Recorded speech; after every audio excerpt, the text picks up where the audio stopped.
এটা আমাদের বেশিরভাগ মানুষ জীবনে হয়তো শুনেনও নাই, অনেকে হয়তো শুনছেন, আমল করা হয় না।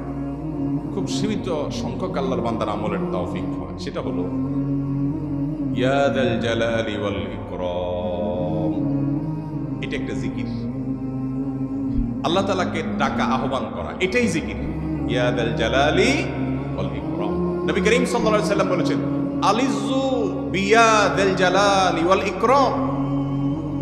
তোমরা ইয়া যাল জালালি ওয়াল ইকরাম এটাকে আঁকড়ে ধরো, এটাকে নিয়মিত করো, বেশি বেশি করে বলতে থাকো এটাকে, সব সময় এটাকে মুদাওয়ামাতের সাথে কন্টিনিউয়াসলি এটা বলতে থাকো, ইয়া যাল জালালি ওয়াল ইকরাম।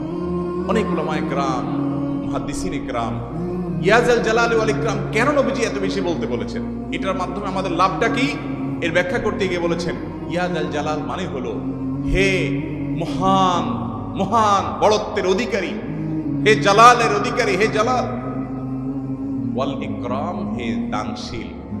তাহলে প্রথম বাক্যে আল্লাহর বড়ত্বের কথা স্বীকৃতি দিয়ে প্রশংসা করা হয়, আর দ্বিতীয় বাক্যে হে দানশীল বলে আল্লাহ তাআলার কাছ থেকে চাওয়া হয় যে আপনি যেহেতু দানশীল এবং আপনি যদি মহান, অতএব আপনি আমাকে দান করেন।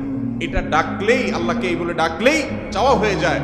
এই জন্য বেশি বেশি করে ইয়া যাল জালালি ওয়াল ইকরাম বলতে হবে।